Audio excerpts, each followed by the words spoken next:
Un Chien andalou è uno dei grandi film dell'avanguardia storica, è un film realizzato nel 1929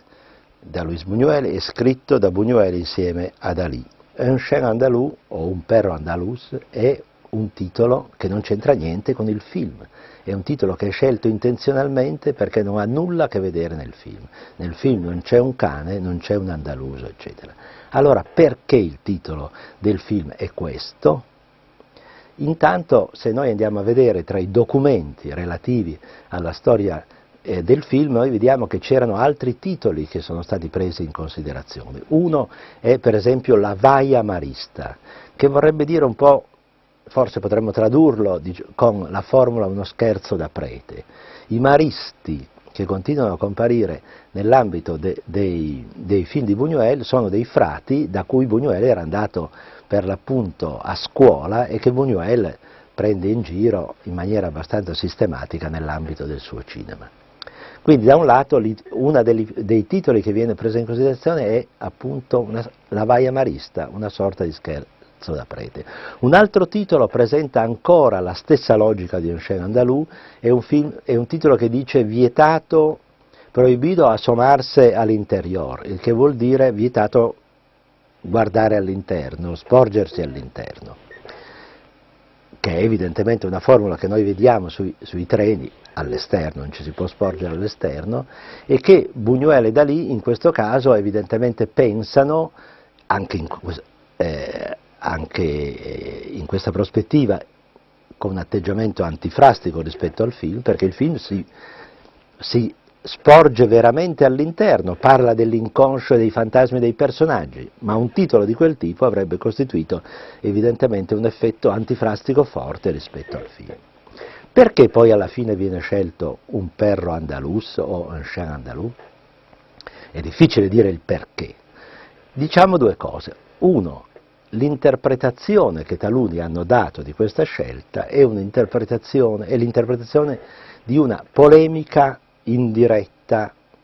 con il gruppo dei poeti andalusi che erano alla Residencia de Estudiantes insieme a Buñuel e a Dalí negli anni '20 e in particolare contro García Lorca. García Lorca scrive anche una lettera in cui dice Buñuel e Dalí hanno fatto una mierdecita che si chiama Un perro andalus e il perro andalus soy io, cioè sono io. In realtà io non credo che il film sia ispirato a García Lorca,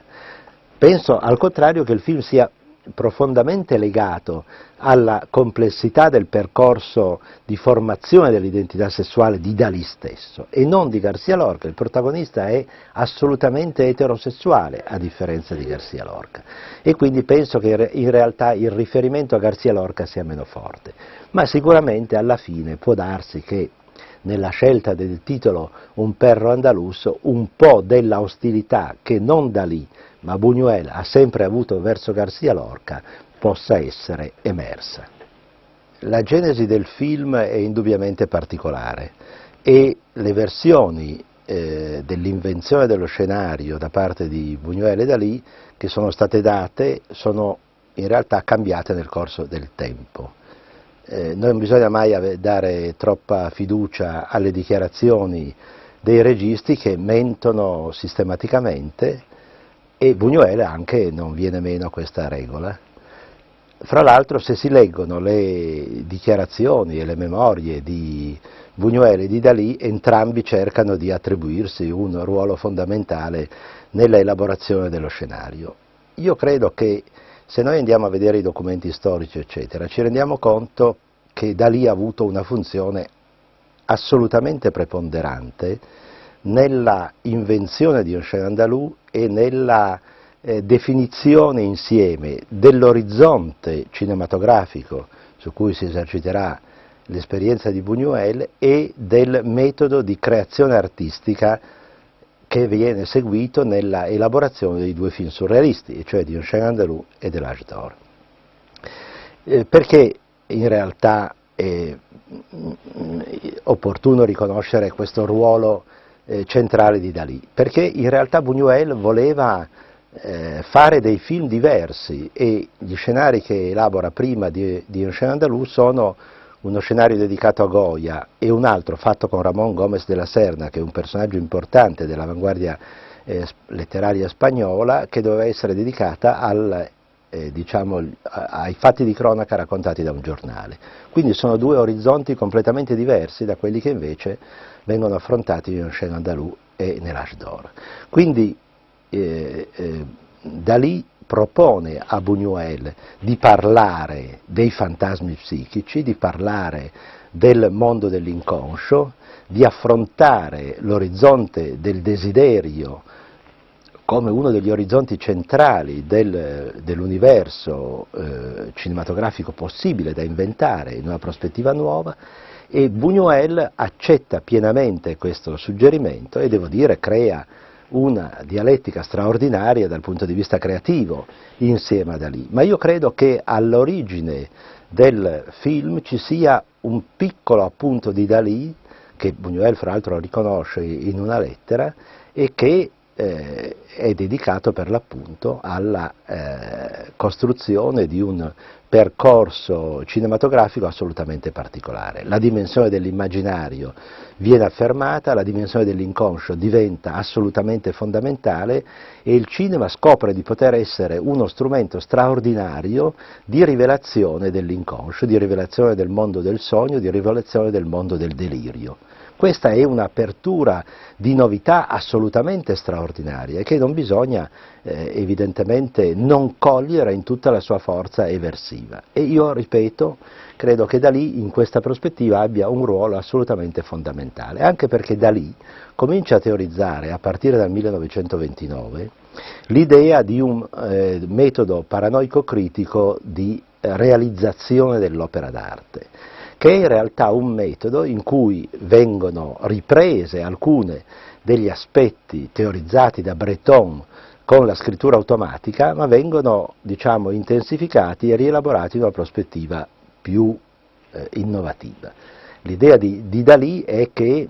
in realtà si tratta di fare dell'arte o del cinema o della letteratura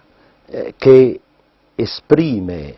il mondo dell'inconscio, del delirio, del sogno, del fantasma e dell'irrazionale, ma sottopone questa produzione a un filtro paranoico-critico, cioè a un intervento di, potremmo dire, sistemazione e riordino concettuale dei materiali prodotti attraverso il delirio, il sogno, eccetera. Io credo che Un chien andalou e L'Âge d'Or siano sostanzialmente costruiti in questo modo, con una volontà intenzionale di far parlare il mondo dell'inconscio e con una capacità tuttavia di filtrare questo materiale in un disegno che sicuramente non rispetta la logica corrente, ma ha una sua logica anomala interna. E Un chien andalou è un film che va sicuramente in questa direzione. Se vogliamo cominciare a ipotizzare una interpretazione del film, possiamo dire che il film è sostanzialmente un film che segue le avventure contraddittorie e difficili del desiderio maschile nel suo diverso rapportarsi con la donna e con l'universo femminile. O meglio, il film è diciamo una registrazione del processo di formazione dell'identità sessuale di un soggetto maschile visto nelle sue contraddittorie peregrinazioni, sviluppi, avventure, eccetera. Io credo che questa sia sostanzialmente diciamo, l'asse su cui si sviluppa il film e che sia fortemente legato quindi a una serie di fantasmi, di esperienze, eccetera, che sono in primo luogo prospettate da Dalì, ma che poi coinvolgono anche perfettamente Buñuel. E in questa prospettiva è evidente che il lavoro di messa in scena tende a non privilegiare gli aspetti di sperimentazione nella scrittura filmica che invece avevano caratterizzato tanta altra avanguardia francese, e a funzionalizzare l'uso del linguaggio cinematografico e della scrittura filmica alla oggettivazione del mondo dell'inconscio, del mondo del fantasma, delle avventure contraddittorie del desiderio. In realtà il film segue un percorso in cui il bambino iniziale, o meglio il soggetto iniziale, che non è un bambino perché è già un giovane che noi vediamo su una bicicletta con abiti maschile e femminile al tempo stesso, esprime una condizione di androginia, poi il film ci mostra un progressivo orientarsi e finalizzarsi del desiderio, dapprima in forme autoerotiche e successivamente in forme di desiderio della donna e di tentativo di possesso della donna, e poi vede ancora i processi contraddittori e a volte anche regressivi delle avventure del desiderio in relazione da un lato alle difese della donna e dall'altro in particolare alla presenza nella soggettività maschile di una serie di componenti che frenano la libertà del desiderio. Quindi i vari episodi che costituiscono lo sviluppo di Chien Andalou sono legati a questa contraddittorietà del processo di formazione dell'identità sessuale, che insiste molto, ripetutamente all'interno del film, sulla dimensione di androginia, e questo per esempio è un elemento che rimanda in particolare all'esperienza di Dalì, che nel 1933 per esempio fa un quadro in cui dice com'ero io a 6 anni quando credevo di essere una bambina. Lo sviluppo, diciamo, del film segna quindi le dinamiche del desiderio, pone, potremmo dire, il desiderio al centro dell'orizzonte cinematografico e al tempo stesso mostra, come dicevo, anche le debolezze del desiderio. A un certo punto, in una delle scene più famose di Chien Andalou, il protagonista maschile che sta cercando di aggredire la donna e di possederla sessualmente si ferma e comincia a trainare, tra le altre cose, 2 pianoforti a coda su cui ci sono 2 asini putrefatti e al tempo stesso 2 frati maristi, creando una delle immagini sicuramente più famose del film. Questa immagine è un'immagine in cui Buñuel e Dalì vogliono, a mio avviso, concretizzare come l'eredità della cultura e della religione sia una eredità repressiva, coattiva, eccetera, che uccide il desiderio, e come al tempo stesso la cultura e la religione siano degli asini putrefatti, cioè delle realtà corrotte, delle realtà superate, delle realtà che in ogni modo negano e ostacolano lo sviluppo del desiderio maschile. Il film è costruito attraverso sostanzialmente un prologo, una lunga parte centrale e un epilogo. Il prologo del film è molto famoso, è giusto citarlo, eccetera, perché è un prologo in cui intanto compare Buñuel e quindi attesta immediatamente una sorta di carattere metacinematografico del segmento. E poi nell'ambito del prologo, si realizza un gesto di particolare violenza che è il taglio dell'occhio con un rasoio. Si è interpretato in realtà questo segmento in vari modi, sicuramente una lettura metacinematografica è opportuna perché probabilmente Buñuel vuole dirci che con il suo cinema lo spettatore e il suo cinema stesso vedranno con un occhio assolutamente diverso il mondo. Questo occhio tagliato è anche l'occhio dello spettatore, o se si vuole, l'occhio del cinema che viene trasformato per raggiungere una verità difficile, crudele, eccetera, ma più profonda, più nuova e via di seguito. Poi naturalmente anche il prologo può essere letto attraverso una strumentazione psicanalitica di vario tipo e sicuramente nel prologo, al di là delle componenti sadiche legate all'aggressività del